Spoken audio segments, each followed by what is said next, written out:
3 حدیثیں ہو جائے نا تو پھر آدمی جمع کے عدد پر پہنچ جاتا ہے۔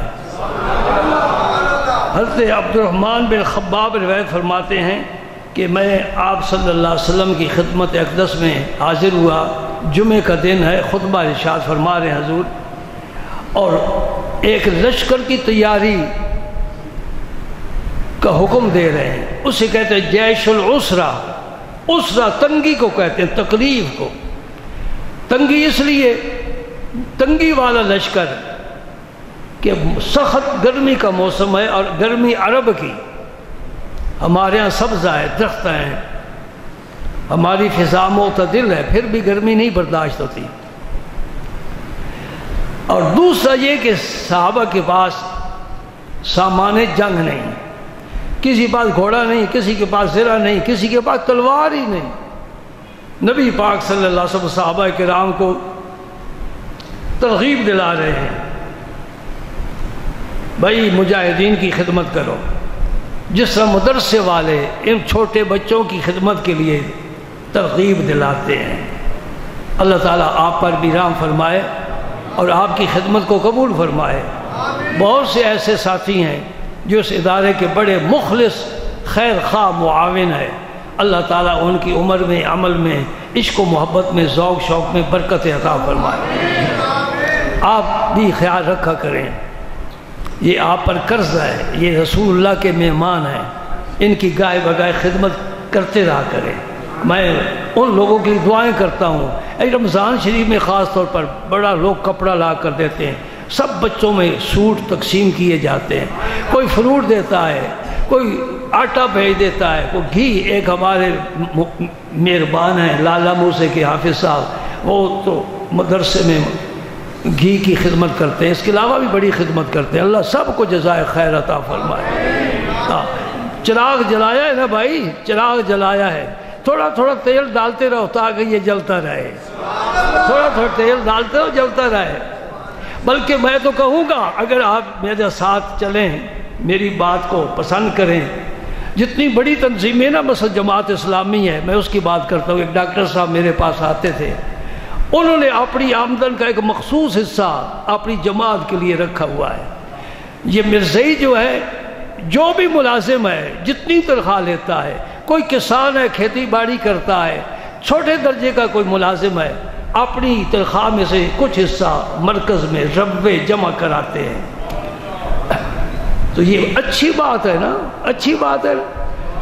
آپ نے پچھلے جمعے حدیث پاک سنی تھی نا، وہ جس کے باغ کو پانی دیا گیا تھا، اس نے اپنی آمدن کا 3 حصہ اللہ کے لیے خیرات کرنے کے لیے وقف کیا ہوا تھا۔ اس طرح کا اپنی آمدن میں سے آپ تھوڑا تھوڑا بھی، الحمدللہ مجھے کوئی ضرورت نہیں ہے، مجھے بالکل ضرورت نہیں ہے، بلکہ اس لیے کہ میں خود زکوٰۃ دیتا ہوں، اور مدرسے میں زکوٰۃ کا فنڈ ہوتا ہے، میرے لیے وہ استعمال کرنا جائز نہیں ہے۔ میں تو اپنا گوشت بھی بازار سے منگواتا ہوں، اگرچہ یہاں بکرے بندھے ہوتے ہیں، لیکن میں مدرسے کا گوشت نہیں استعمال کرتا۔ تم دور ہو نا، اور ساتھیوں تم دور ہو، اور دور والا جو کھمبا ہوتا ہے نا واپڈا کا، وہ چھوٹا نظر آتا ہے، جب قریب جاؤ تو وہ بڑا نظر آتا ہے، اس لیے تمہیں پتہ نہیں ہے کیا معاملہ ہے۔ میں مدرسے کا کھانا نہیں میرے لیے جائز ہے، اس لیے کہ میں خود زکوٰۃ دینے والا ہوں۔ میں ان بچوں کی بات کر رہا ہوں جو قرآن پڑھتے ہیں، دین سیکھتے ہیں، غریب لوگ ہیں، غریب گھرانے کے آتے ہیں، مسافر ہیں، ان کی خدمت کرنا آپ کا فرض ہے۔ نہیں کریں گے، وہ کرے گا جو تمہیں لقمہ دیتا ہے۔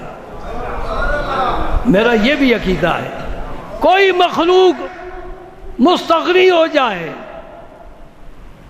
اللہ بے نیاز ہے، وہ اپنے قرآن کی خود حفاظت کا ذمہ لے چکا ہے، انشاءاللہ یہ گاڑی چلتی رہے گی۔ وہ خوش نصیب ہے جو اس میں حصہ لیتا ہے۔ بات کر رہا ہوں جیسے عشرہ کی، آج تو صحابہ کرام کی حالت بڑی کمزور تھی، کوئی بھی نہ اٹھ سکا، کسی نے ہمت نہ کی کہ میں کوئی خدمت پیش کروں۔ عثمان غنی نے عرض کی یا رسول اللہ، یہ کھڑے ہو گئے مجمع میں، کھڑے ہو گئے، عرض کرتے ہیں یا رسول اللہ 100 اونٹ بما سامان کے میں پیش کرتا ہوں۔ 100 اونٹ کو معمولی بات تو نہیں ہے۔ بیٹھ گئے، پھر حضور نے باقی صحابہ کو کہا، کوئی نہ اٹھا۔ پھر حضرت عثمان غنی اٹھے، عرض کرتے ہیں یا رسول اللہ 200 اونٹ پیش کرتا ہوں۔ مجمع کے سامنے ایسا اعلان کرنا اگر ذہن میں ریاکاری نہ ہو، ترغیب کے لیے ہو، تو یہ اعلانیہ صدقہ، خیرات، خدمت یہ پسندیدہ ہے تاکہ دوسرے لوگوں کو بھی رغبت پیدا ہو۔ جہاں ریاکاری ہو وہاں فرمایا دائیں ہاتھ سے دے، بائیں ہاتھ کو پتہ نہ چلے، چھپا کر دے۔ جی وہ بیٹھ گئے 200 اونٹ کہہ کر، حضور نے پھر فرمایا صحابہ کو اٹھو، کوئی بھی نہ اٹھا۔ عثمان غنی پھر اٹھے، عرض کر دیا 300 اونٹ پیش کرتا ہوں۔ اللہ اکبر، اللہ اکبر۔ اس لیے ان کے نام کا جز بن گیا غنی۔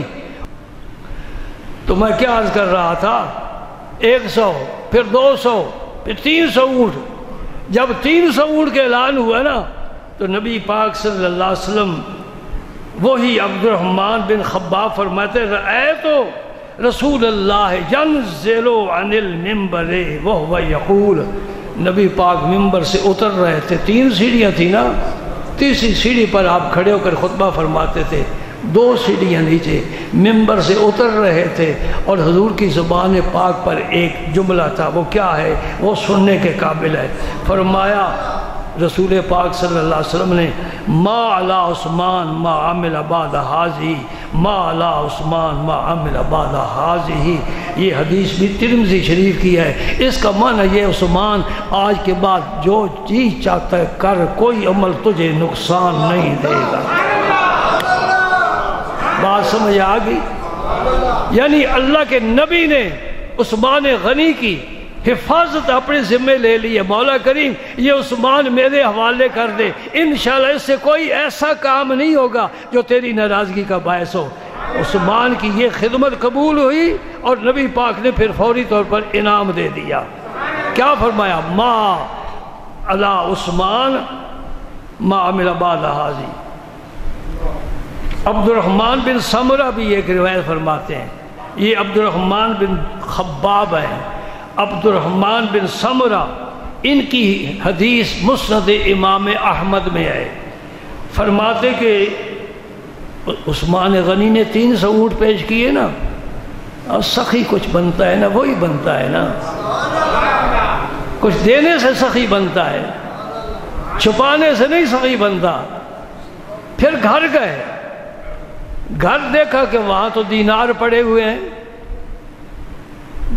تو یقیناً ان دینار سے مخاطب ہو کر فرمایا ہوگا تم یہاں پڑے کیا کر رہے ہو؟ ادھر رسول اللہ صحابہ کرام کی لشکر کی تیاری فرما رہے، اٹھو چلو میرے ساتھ۔ حضور عثمان غنی نے اپنی جھولی میں دینار ڈال لیے، دینار سونے کا ہوتا ہے، اور پھر حضور کی مجلس میں آ گئے۔ 300 اونٹ تو پہلے وعدہ کر چکے نا، اب دینار اٹھا کر لائے اور اپنی جھولی میں ڈالے ہوئے ہیں، اس طرح ہاتھ میں نہیں پکڑا ہوا ایک آدھ دینار۔ یا رسول اللہ یہ دینار بھی شامل فرما لو، وہ بڑے لوگ ہیں، بڑا کام کرے گا تو بڑا بنے گا نا، کام کرے چھوٹے اور سمجھے میں بڑا آدمی ہوں، بڑا وہ ہے جو بڑا کام کرے۔ فرماتے ہیں عبد الرحمن رضی اللہ تعالیٰ عنہ کہ انہوں نے آ کر نا جھولی حضور کی جھولی میں ڈال دی، سارے سونے کے اشرفیاں ڈال دی۔ نبی کریم صلی اللہ علیہ وسلم یوں اشرفیاں اٹھاتے تھے، یوں پھینکتے تھے، یوں اٹھاتے تھے، یوں پھینکتے تھے خوشی میں۔ اور زبان پاک سے کیا فرمایا وہ بھی جملہ سنو، فرمایا ما در عثمان ما عمل بعد اليوم، ما در عثمان ما عمل بعد اليوم۔ 2 دفعہ حضور نے فرمایا عثمان آج کے بعد کوئی عمل تجھے نقصان نہیں پہنچا سکتا، تو پاک ہو گیا، تو بری ہو گیا، اللہ کے رسول کو تو نے راضی کر لیا، اللہ کو تو نے راضی کر لیا۔